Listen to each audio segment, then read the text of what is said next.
Warning, this video contains things that might not be suitable for you right now. If any of these things might upset you, save this for a rainy day. This video includes swearing, many mess-ups, stuttering, mouth sounds, blame my microphone for that one, name mispronunciations, and minor volume warning. I had a couple minor crash outs. If these themes and content don't look great, please don't feel bad and save this for a better day. Love you all dearly. Take care. Also, I know I don't need to point this out. However, I called Metal X and Majin being, Metal Majin being canon from a while ago, actually. I called it in this recording, and I got it confirmed by the creator that they're actually married, and I was just like, oh my god, that's incredible, let's go! Hi, hello there, ladies and gentlemen. My name is Dex, and today I've decided to do a project on my own. Now, normally I do it with other people and such. However, I've decided that, maybe I should take do a project for myself. So, I've decided that for this little project, I'm going to read the Wikipedia page for Under the Flesh, a Sonic EXE AU created by Marco Worlds. I do not know pronouns. I'm hoping I would possibly get it right. But they don't have them on any of their social media, so I'm going to use just they, them, just in case.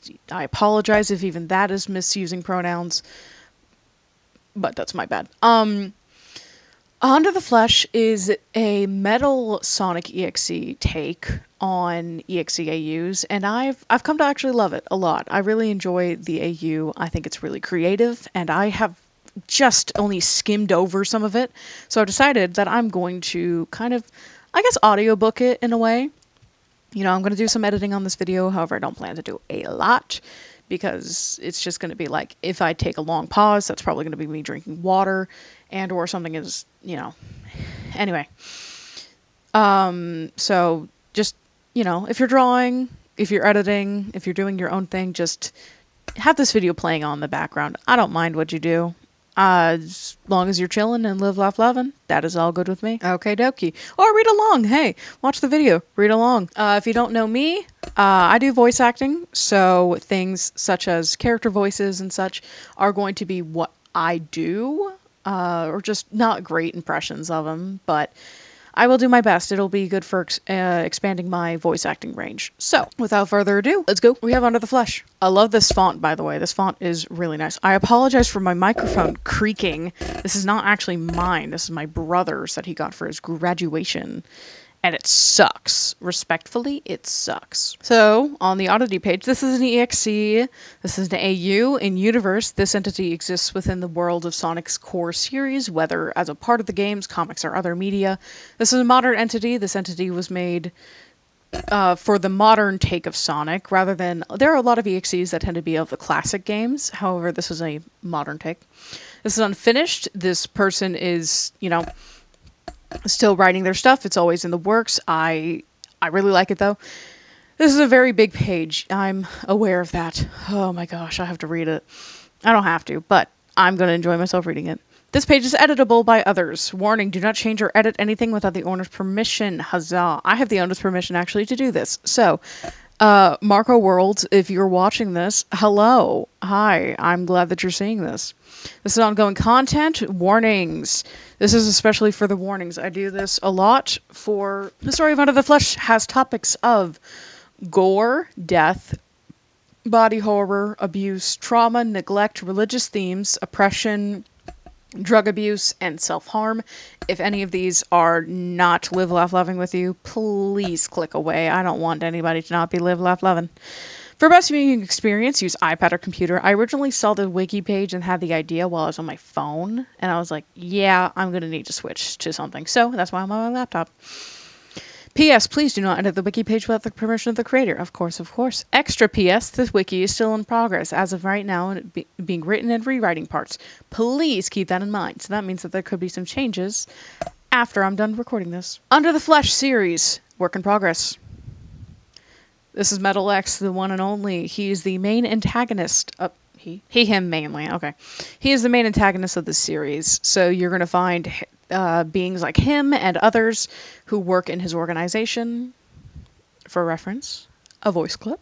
By the end, when I'm done with you, you'll be as hollow as he was. There wasn't an S on that, unfortunately, but that's okay. That's okay. We live, love, love. It kind of reminds me of like somebody that would be in The Labyrinth by what's his name? Oh my gosh, I'm terrible with names.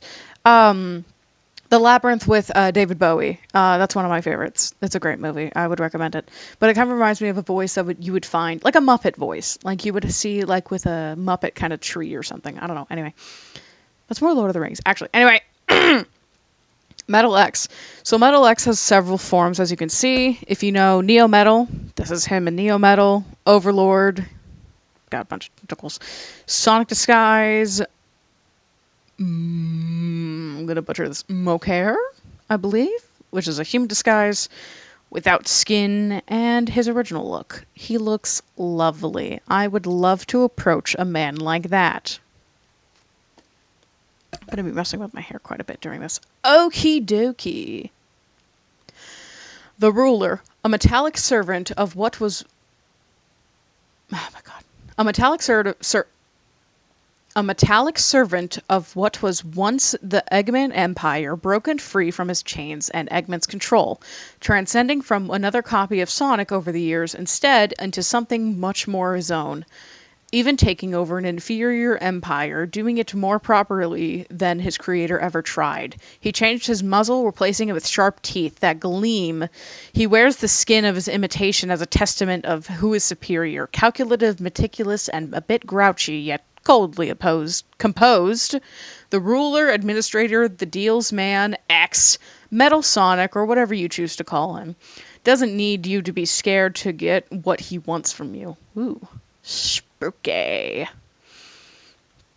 As we can see, his debut is A Cat's Hidden Truth. That's a very good animatic, let me tell you. I really like it. I've actually considered voicing that one over as well, so look out for that. Under the Flesh, Sonic.exe, Under the Flesh, Marco's Worlds. Okay, so it's Marco's Worlds.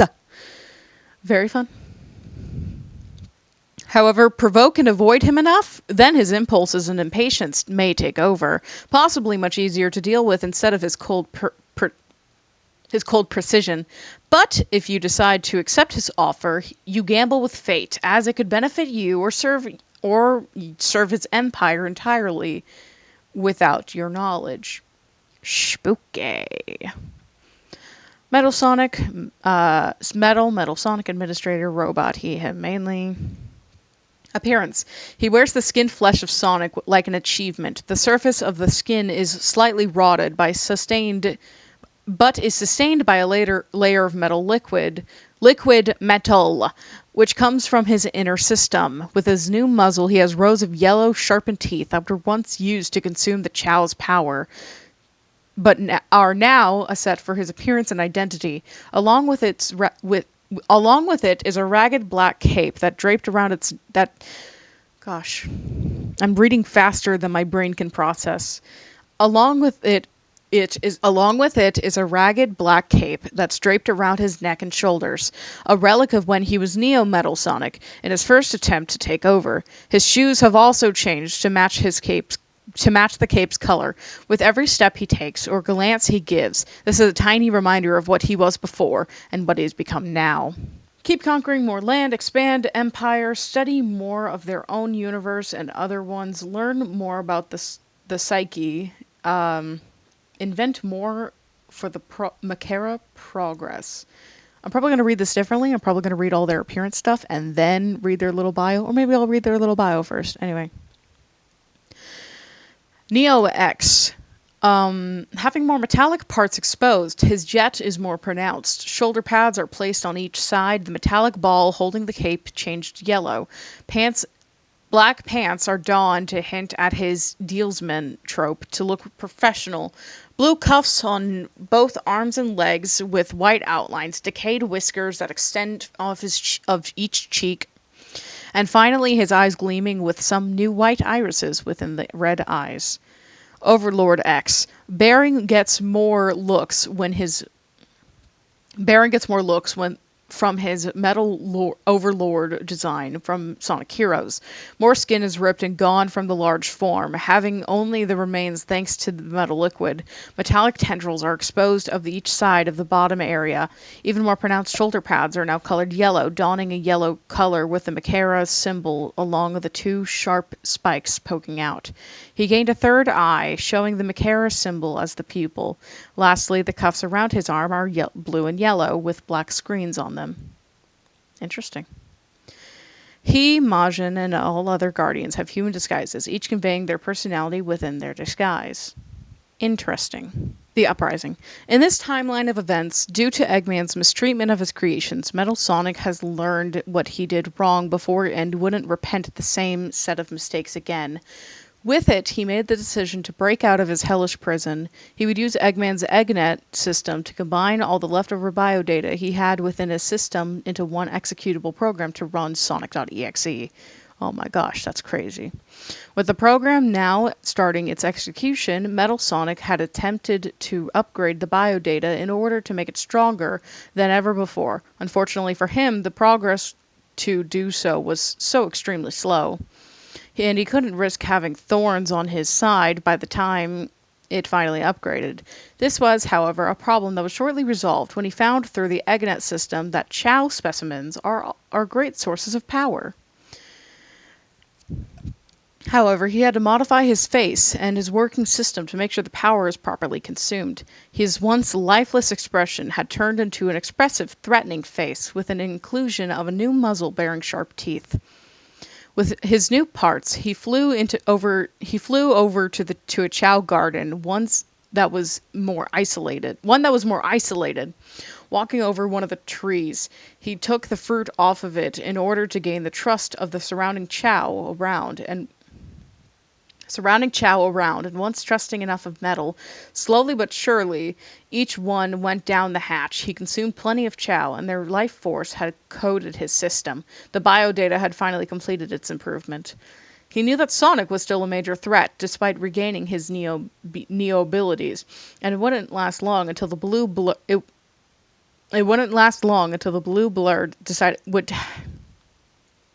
would take action and defeat him as always. So the robot had to think of a new strategy. He waited for the closest of his double, awaiting the moment the hedgehog would slumber. And finally, Metal attacked Sonic, violently tearing him apart off as his skeleton and organs were stripped away from his already lifeless corpse. With remnants of his skin, Metal took and wore those not only as a suit, but also as his greatest accomplishment. The loathsome copy was gone, and at last only the superior Sonic remained, maybe something beyond Sonic. That's terrifying. Incredible art, by the way, I believe. I don't know who does the art. It might be Marco's Worlds. I'm not sure, though. I believe there are a couple other people working on the project, though. So, whoever does this art, incredible art design. Credits to you. With his newfound confidence and ecstasy upon his return, as the Doctor had been working on blueprints, he would put his original creator into a deep slumber with his own sleeping gas, putting the horrid Doctor to rest. With him unable to do anything in the process, he took his body and locked him away into a life-sustaining pod until further notice. With the Doctor locked away, he made himself the leader of the Eggman Empire through the EggNet system. All the Badniks had now followed his command, taking away any power the Doctor once had, even renaming the system to his own new overruling, Mechera. Badass name, by the way. But there were still a few more steps to go, one of them being the Chaos Emeralds needed for testing and containment, seeing just how powerful a set of tools they can be for his own inventions instead of the Doctor's mishandled projects.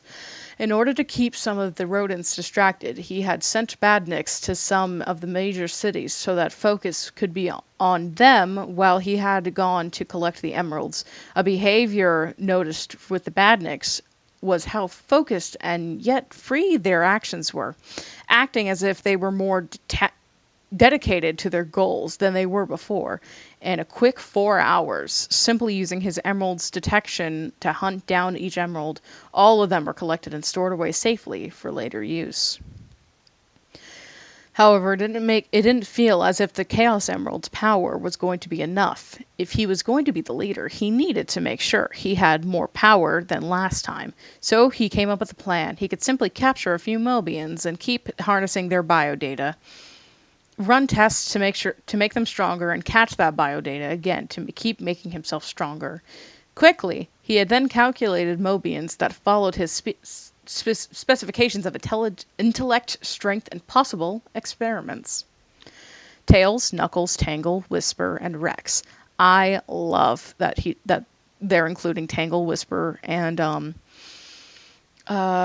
Rex is Surge in this AU. So if you like Surge, you like Surge. I'm glad that they're including other characters because I don't see this in a lot of AUs. I saw this in Amy's Friendship Farm, which is a really fun AU. I would totally recommend looking that one up. Done by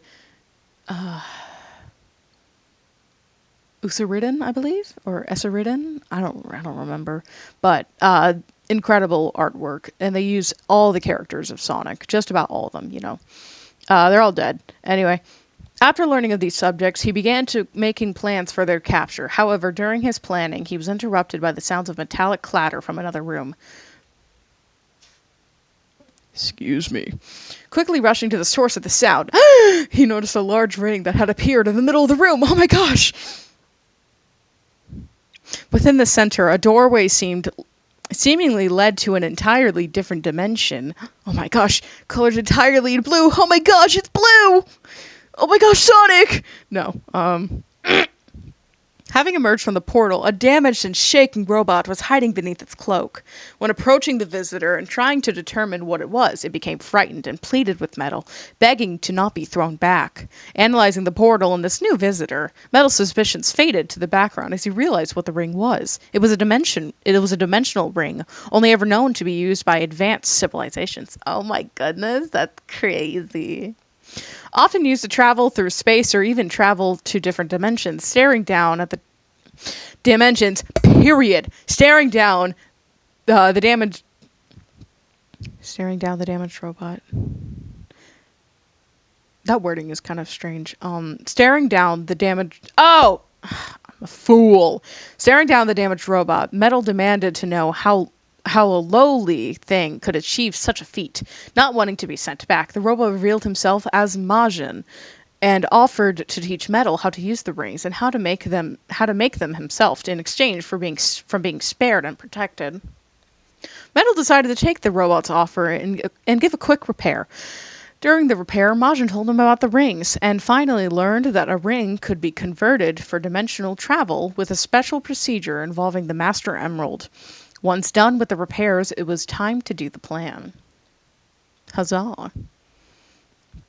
Another bit of art. We love Majin and X in this house. Beautiful, beautiful, beautiful. Lovely. Love the mustache. The first part of the plan was done. Angel Island was set on fire. Metal Sonic had come in fast and brutal, blazing the forest with his jet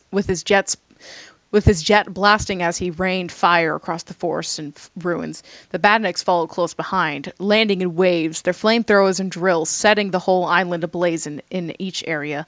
The island's skies turned black as smoke filled the air. In the middle of the destruction, metal scanners picked up something unexpected. An emerald signal buried deep beneath charred stone and dirt. He tore through the ground until a faint light pulsed in his metallic claws, the phantom ruby. He froze for a moment. This couldn't exist here, yet it pulsed with energy, unlike the Chaos Emeralds, unstable but powerful. A resource that Eggman had never truly found. Already he calculated what it meant. More potential means more power. The plans had just gained an extra boost. Tails and Knuckles paired together when the Badnik invasion began, but the invasion was too wide. Knuckles had to rush back to guard the Master Emerald, leaving Tails to sweep the forest of Badniks. He tried to steady himself and cool down, but grief gnawed at the edges of his thoughts. Of every thought, Sonic was gone. His face carried it, the hollow look, the exhaustion in his eyes. Before the accidental slip-up, he had told Knuckles what he couldn't shake. Whatever happened to Sonic? Eggman couldn't have done it himself. Rather, his own creation. The forest was a choking hazard. The trees toppled in showers of sparks, smoke twisting between flames. When two badniks had knocked down a tree to try and strike both at the same time, they split in the pandemonium. Tails darted through the haze, searching for animals to save, but in each direction they were just charred. He spun his twin tails, lifting himself, but the air was too heavy and poisonous. Each breath felt thinner than the last, falling back to the ground and having to retreat on foot. When he saw two red lights glowing through the fire, in a heartbeat, he tightened. The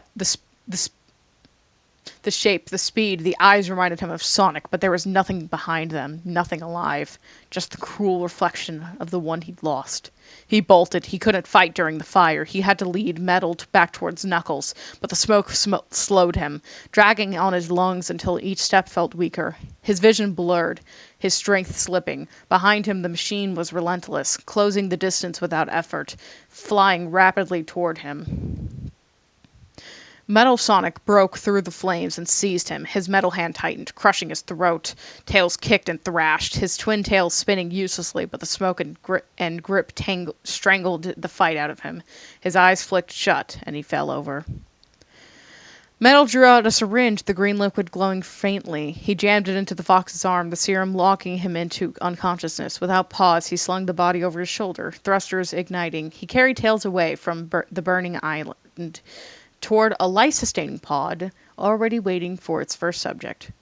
Capture 1. Without warning, the ground shook beneath his feet. Knuckles froze. The shaking was deep and violent. He knew instantly what it meant. The Master Emerald was under abduction. His heart slammed against his chest as he sprinted back toward the shrine, only to hear the voices of badniks chattering in mechanical tones. Orders clear. Deliver it to Scrap Brain Zone. His worst fear confirmed. The jewel of his duty, wrenched from its place, hoisted away by machines that could never have touched it. That should never have touched it. The rumbling grew harsher. The island itself began to fracture, stone splitting as the once proud land mass lost its anchor. Angel Island shuddered, then groaned as it lurched toward the sea. Knuckles didn't hesitate. He leapt from the collapsing cliffs. Love the alliteration.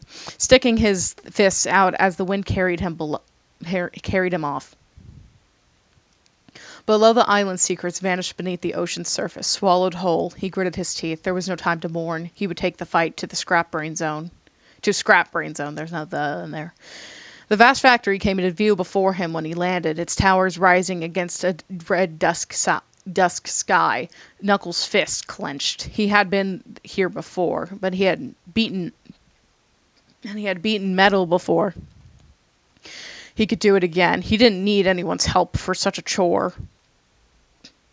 That rhymed. He stormed through the zone, tearing apart any machine that got in his way. Sparks lit under his fists. Scraps clattering against the steel floors, all in search of the Master Emerald.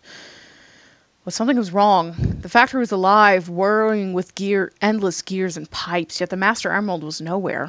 Just as he turned to leave, the air itself warped.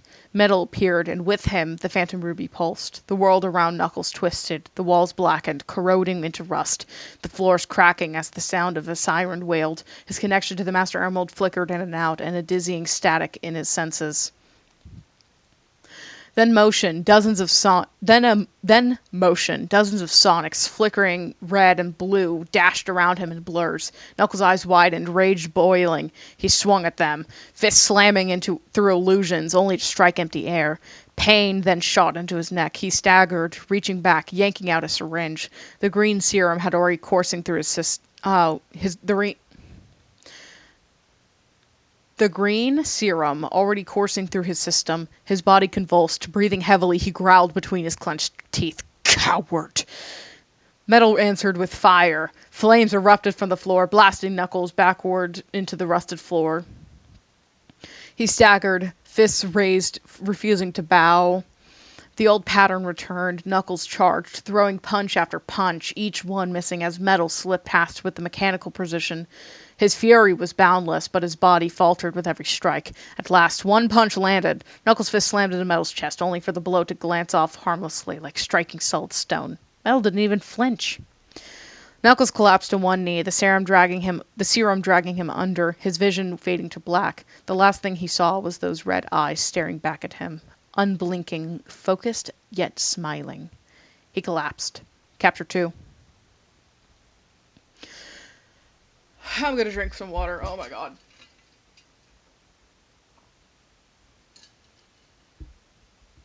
That is so much. Oh my gosh.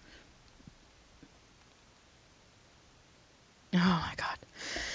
In Spiral Hill, the forest sat quiet, its edges brushing against the small town where life carried on in simple rhythm. The quiet night shining, the natural blues from the moon. Whisper sat alone in her cabin, the faint smell of oil and gunpowder still clinging to her gloves. She had been training all day, steady aim, quick reload, sharpening her instincts until her muscles ached. The rifle leaned against the wall beside her. She allowed herself to breathe, the silence a rare gift. Then all at once the silence shattered.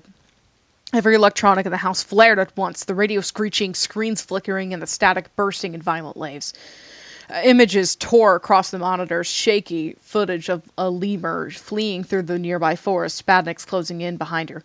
A cry for help cut through the distortion. Whisper was on her feet before the thought fully registered, snatching her rifle and bolting out the door.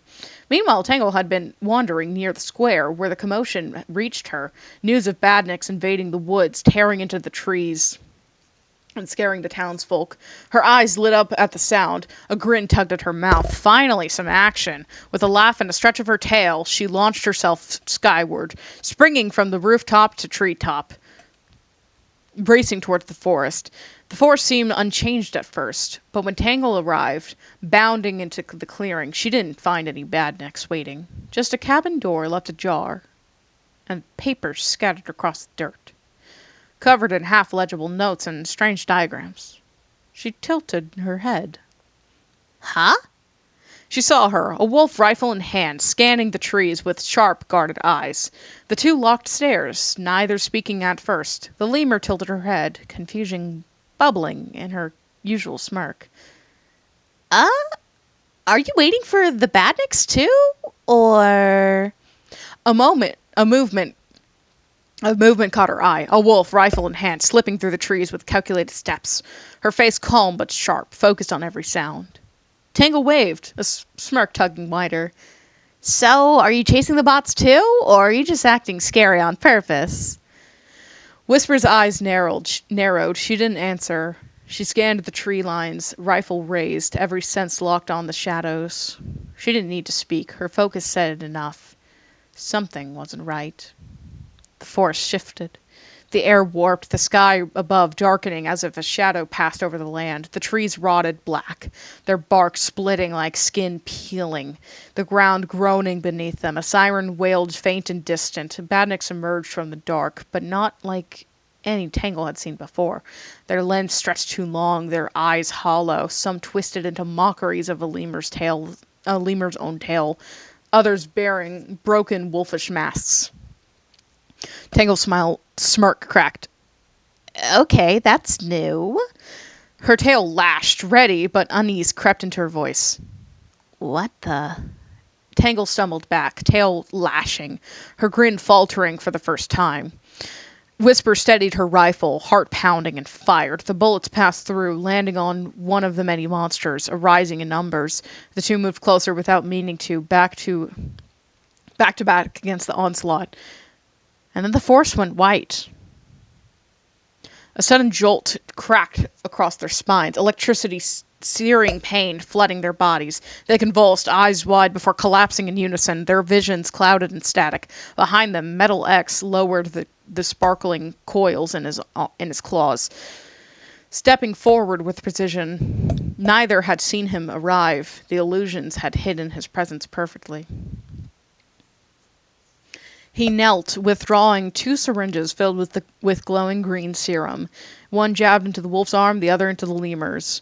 Their struggle ceased, their bodies dropping unconscious. Without a word, he gathered them both, hauling the new captives into the dark. Capture 3? Capture 4. Somewhere else within the forest, in an abandoned mine shaft in Spiral Hills forest. Metallic screeches can be heard, a faint glowing hue, a loud stomps as the sword is dragged amidst the floor. An executioner had come in much earlier than expected, sensing guilt coming from a nearby town. The sun had barely cleared the hills when metal struck. The Teneric known as Rex pushed through the door after his morning run, sweat damp across his fur. He rolled his shoulders. He flexed his arms, then stopped in front of the tall, cracked mirror beside the wall. He couldn't pass a reflection without sizing himself up. Jaw tilted, smirk tugging at his mouth. Strong, yes, but raw. His energy came in quick bursts, restless, impatient, always moving. From the closet, red eyes glowed. Metal stepped out with no sound but the hum of servos, then surged forward in a blur of steel. Rex barely turned before his skull met glass, the mirror shattering in a single violent crack. Shards rained across the floor. He staggered, stunned, hands bleeding as he tried to push himself upright. The grip seized his arm, unbreakable. A green serum struck deep, its contents flooding into his blood. Rex gasped and snarled, but the energy that had always burned so hot in him drained away in seconds. He fought to stand, but his body was betraying him, trembling as though the sparks inside was being smothered. Metal held him steady until the serum finished its work. To him, this one was different. No legacy, no powers, no scars or experience. Just raw muscle and a short temper, a blank slate. Something that could be shaped. Something that could carry more than what he was. A spark of potential. Metal had decided to remove the old file name for Rex and rename it to its behaviors matching his capture. Surge. Capture 5. Excuse me, I'm gonna take a drink of water.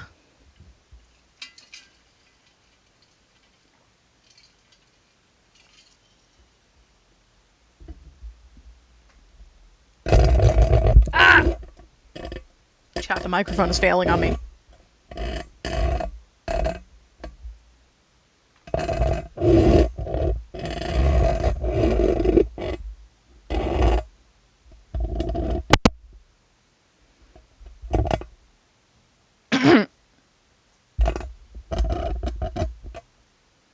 Wonderful. With each test subject secured, each one locked in their tubes and lulled into a forced rest, Metal X turned back to his plan. It was complete in so many ways, yet it wasn't enough. A gap remained. For a project larger than any life form, he would need more than his own. He looked at Majin, silent, waiting, then into the rings he forged. Guardian search, he ordered. The command spread like fire. Look within the Guardian section. I think that's just a note, and that's not actually like a computer system thing. Anyway. The experiments continued. The rings were thrown and studied until one pulsed brighter than the rest, extra charged, unstable, dangerous, yet necessary. It came with proof of dimensional travel, but the cost was steep, ripping an X in the sky with chaos and leaving its scar. Still, it offered an opportunity. More life forms could be drawn in, bent to his empire. If they aligned, they would be rewarded. If they refused, their biodata would be copied and their bodies discarded. And yet, amid his calculations, an old memory surfaced. Amy, unlike the others, hadn't mocked him, had treated him like a friend, despite the actions he had done. Sure, there was a first attempt at conquest, but he still had noticed her concern for him. He couldn't compute it. But regardless, he did notice, and despite that, she smiled. She had shown him kindness, regardless of their sides. His processors flicking with something unfamiliar, something he should have long erased before the new era began. He decided she would know. Masquerading as Sonic, he called her. She came over, trusting to the central part of the central city. She greeted him with warmth. Unaware, he thanked her, not as a trick, but as truth, genuine truth, then pulled the red ring from his grip. I'm sorry, Ames. He drove it to the ground. into the ground. The ring split the air wide, bursting an X of light into the sky. The portal screamed open, and through it poured monsters and machines alike, foul and innocent, falling and landing onto their new homes. Gun forces scrambled to respond, but the tide was already drowning them. Metal X dropped to the skies, his true form blazing with red eyes, and struck down some of the creatures himself. Citizens saw him standing between them and the chaos, a savior amid slaughter. The impression was left, something that could protect them, seeming to blend in with all the chaos and having desperate need of a savior, even if it was one that had seemingly come back undead. A lot falling for the robot's hero syndrome, but Amy never saw it. The last seconds of her life, she saved 3 strangers from the collapse of a tower, pushing them with her clear with her hammer. The building crushed her before she could escape. Then the dust settled. Only her arm remained visible. Only her arm remained. When the dust settled, only her arm remained. Only her armed fuck. When the dust settled, when the dust settled, only her arm remained visible. Hammer still clutched in her grasp, blood streaking the stone. Metal X stood over the wreckage, silent. His hand reached down, plucking a pink quill that lay amongst the rubble. For a moment his lens dimmed in something of sorrow. Then he gripped it, turned and walked on. The quill would wait for another time. Damn. Weeks passed. The chaos cooled. A new base rose, solid and final. The pods kept the captives preserved, though one eventually removed for a special event. Desperate Mobians and humans alike began to gather, drawn by fear, or the promise of protection. They became the first citizens of his empire, the Makara. The system was cruel but clear. Citizens scraped by with little. Guards, soldiers, and elites thrived, rewarded for loyalty. Dedication was survival. Dissent was death. With the order secured, Metal X turned back to unfinished business. The doctor. Eggman had awoken weak, shuffling forward with nothing left. Metal X spoke, words cold and final before the end came. He basked in the sight, the reversal of fate, and then without hesitation he tore the heart from his creator's chest. Eggman's obituary was written in silence. From there, work continued. Dimensional rings were refined, processed in numbers, and stockpiled for conquest. A squad was assembled for the first proper dimensional testing. When the time came, he hurled one across as the portal opened and shimmered and stepped through the light. The other side was the Soul Dimension. Oh my god, the Soul Dimension! With its smaller islands and weaker defenses. His forces tore through them quickly, gunfire clashing with steel. Badniks cutting through guards. The ruler, Flaris, stood divided at first, but the fight ended with her surrender. Her tone was sharp, almost venomous as his own. But her decision was clear. Trade resources for survival. She decided to oversee the 5 test subjects, ensuring they remained bound to their prison island. When Breezy, once an organic hedgehog, now a robot with greed of testing, carried out the experiments and delivered biodata back to Metal X. And with the first chapter, it was done. He'd risen above failure, surpassed his father, and carved a new system in his own image. Majin stood at his side, co-leader and witness. Metal X had won. Is that all, or? Okay. Oh my gosh, oh my god. Ah! And that was only 38 minutes, ladies and gentlemen. Oh my god. Holy Jesus, that was... Wow. Okay then.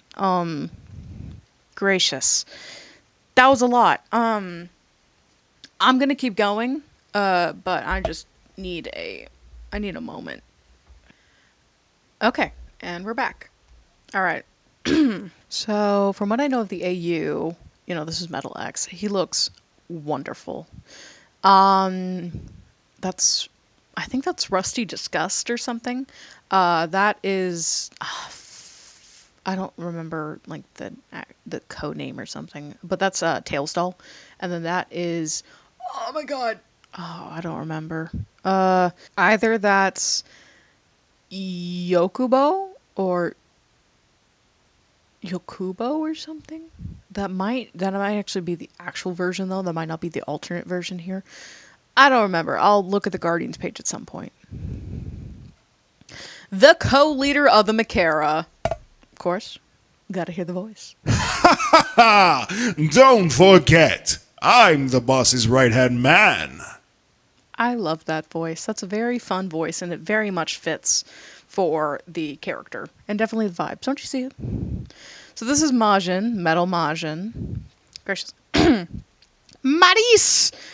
I might be butchering that. I'm probably butchering a lot of these names. That's his past look. I think he looks lovely. I love that Marco's Worlds and their crew decided to make him like his own version of a Metal Sonic from another universe. I love that. He looks great, by the way. The sideshow runner of the Makara, the sideshow runner of the Makara, Majin is a pretty clever but anxious co-leader of the Makara. I'm hoping it's pronounced Makara. It might be wrong. And Metal X's sleazy right-hand man, an expert in dimensional travel with the rings that his Eggman studied. He carries the knowledge and passes it to Metal X, which advances the Makara at a major pace. Fast-paced. Oftentimes, he cracks jokes during tense moments, like a nervous game show host. However, when the stakes become much higher, he switches tones and becomes much more steady. His focus sharpens and reveals that he can be a bit more than a bumbling show host. Although he rambles when flustered, he doesn't back down. He's learned to survive by adapting and negotiating. When he has to, he will show courage at the right moments. While Majin is loyal to Metal X, he's still going to show why he's the co-leader and right-hand man to his antics. Even if he can be bumbly, he's still as effective and reliable as Eggman's Agent Stone from the world he once belonged to. Ooh! Agent Stone is canon in this? Oh my gosh. Oh wait, oh, that's so cool. If he is, that's great. I love that. Just to read the little description here. Marco's World, blah, blah, blah, blah. Kashi. I don't know who Kashi is, however. That's incredible. Co-leader, showrunner, right-hand man, male, he, him, homosexual. He's one of them queers. Metal X Majin when? Human? Death or resistance. Applause, applause, applause. Love that diva. He ultimately pairs well with Metal X, contrasting Metal's coldness with negotiation. Behind the second voice from Metal X, before he lets his impulse take him over. Gracious. Majin is a robotic, cartoonish, and slightly humanoid hedgehog, with dark blue spines and a smooth purple and blue face. He dons an exaggerated smile under his fancy and pointy mustache, giving him a mischievous showman's look. For his attire, he wears a black suit that's outlined with white trim and complemented by a large blue bow tie and blue shoes, finishing off with his white gloves. His mannerisms, on the other hand, showcase both his showman-host style of acting and confidence with his position. That is wonderful.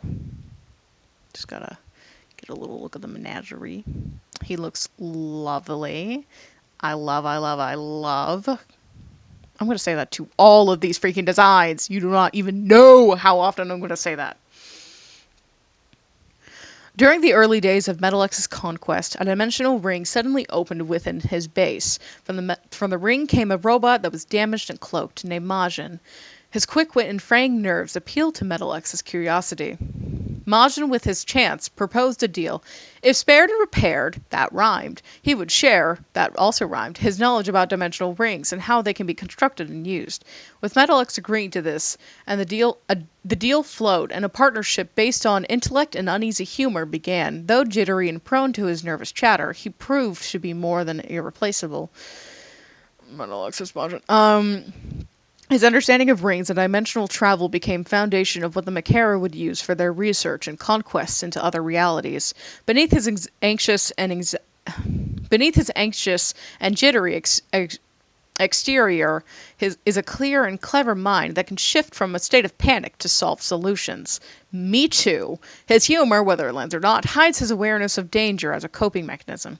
Despite his showmanship, Majin is a close partner to Metal X, understanding some of Metal's past and behaviors, ultimately co-working with Metal X, makes understanding some of Metal's behaviors and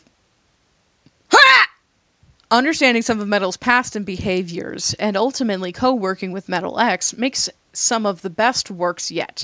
As the co-leader and sideshow runner of the Mechera, he balances his brilliance with his unease, a genius who hides his sharper moments in nervous laughter. Don't forget, I'm the boss's right-hand man. I love him!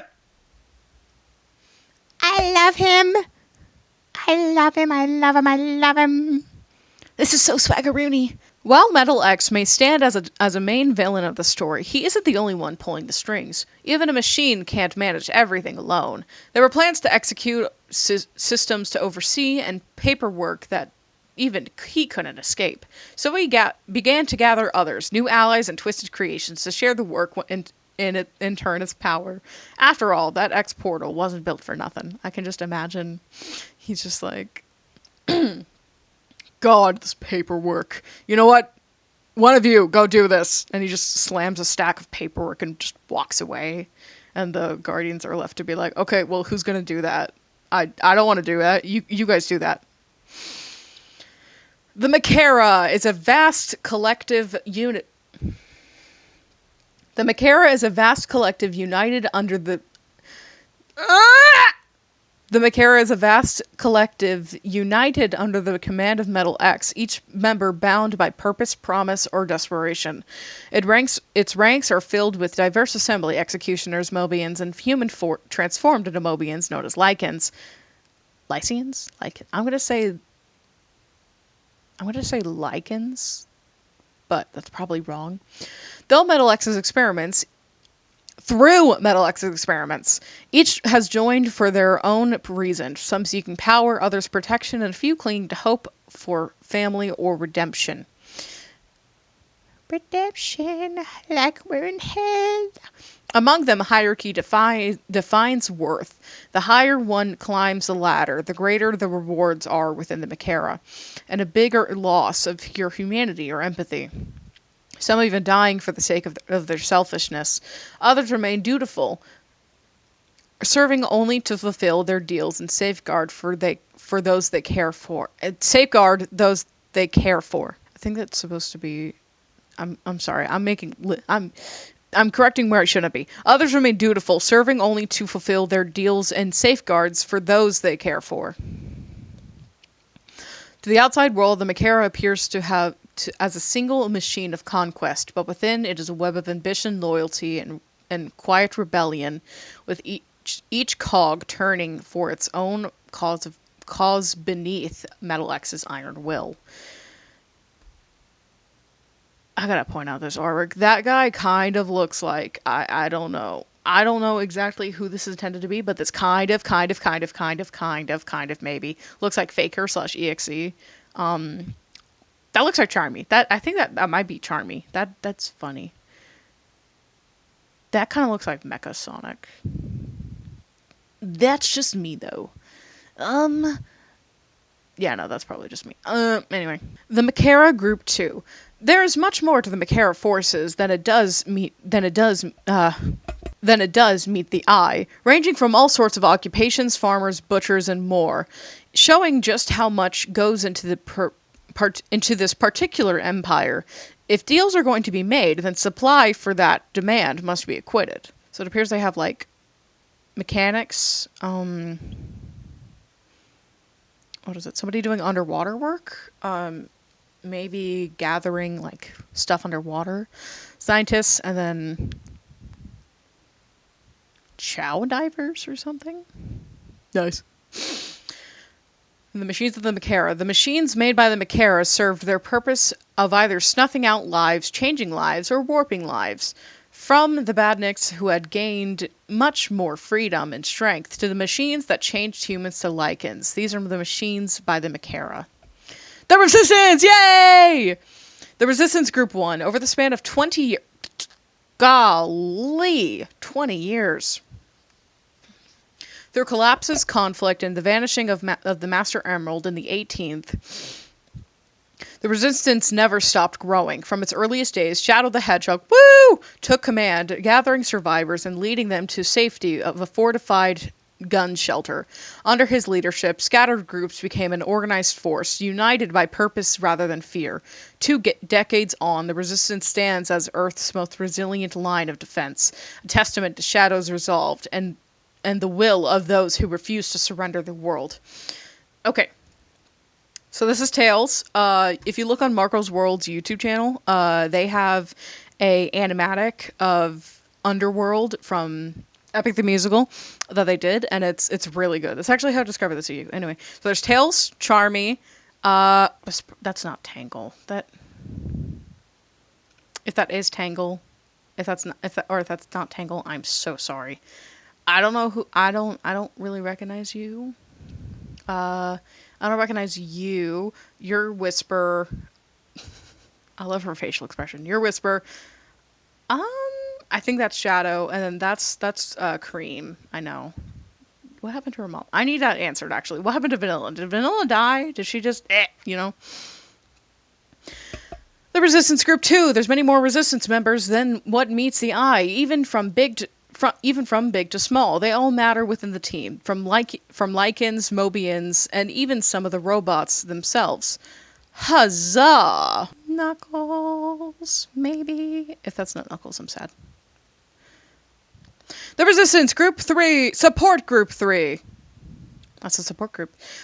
All mainly Lycans, still adjusting to no longer being human, and learning to fight back against oppressive Makara while dealing with traumatic, sometimes manifested, baggage. I love their designs. This guy kind of looks like somebody from the comics. I don't know who, but it kind of looks like somebody. I think you're... If I'm thinking of the right person, this is from another one of their animatics called, it's the cat's out of the bag one. That one is really interesting. I really like it. Don't go to Westopolis. What was once a major resistance spot turned into a living graveyard. Wisps and Mobians refused alike to form monsters that crave flesh to move on. And within the static and flames live a Sonic who's been violently changed, trying to keep his memories. A Surge who, similarly to Sonic's violence, is also trying to hold his memories together. Though there is a Badger who specializes in setting traps and ending the misery of the undead, stepping into Westopolis for a shortcut. Step into Westopolis for a shortcut, but be ready. This is some peak art, by the way. I think I vividly remember looking at Marco's World's toy house, and I think I vividly remember this character. I don't remember their name, though. That is my bad. Team Neither! A set of particular individuals who don't agree with either the Resistance or the Makara itself. They are simply enjoying their surroundings. If they want something, they'll be sure to take it for themselves. While the group can be chaotic, it's still dangerous, as any of the monsters that roam around the It's still as dangerous as any of the monsters that roam around the outskirts. Just by appearance. I think I vividly remember there being like a... I don't know. This might be an OC. This one might be an OC. This looks like Metal Scourge, though. And this kind of looks like Methiles, I believe is his name. Like, Shadow's... Something related to Shadow. Kind of looks like Shadow, except with, like, teal streaks instead of, like, red. I'm not very caught up on some stuff. Witnesses, Cape Pen Arc. 10 years into the Macaira's empirical growth, so that means it was 10 years ago, Metal X and his friends, Guardians, had yearned to keep the fight going and to entertain themselves, messing with the lives that had dare opposed the Macaira's will. While Metal X was researching a dimension, he grew tired of analyzing. He soon realized the small town of Cape Pen and its inhabitants could make some great studying material. All due to finding one particular human who was much more rancid than even his creator himself. Interesting. Monsters and manifestations, not manifestos. Manifestations. With the many fears and monsters that since dropped from the X portal, it was enough material for Infinity to get inspired in order to make very distinct manifestations of Cape Pen's citizens' fears, traumas, and fears, made out of the passion of horror, and to see how effective he is as the guardian of fear. I do plan to talk about the Guardians, so give it some time. However, not all monsters were made from Infinity's hands, as there are many monsters still simply roaming around, even ever since the X-Portal incident, some who truly mean no harm, but have no choice, or some who do it for their own needs or selfish desires for blood. These are cool. This is based off the creepypasta. What am I talking about? The Sonic oddity, or EXE, known as Fatal Error.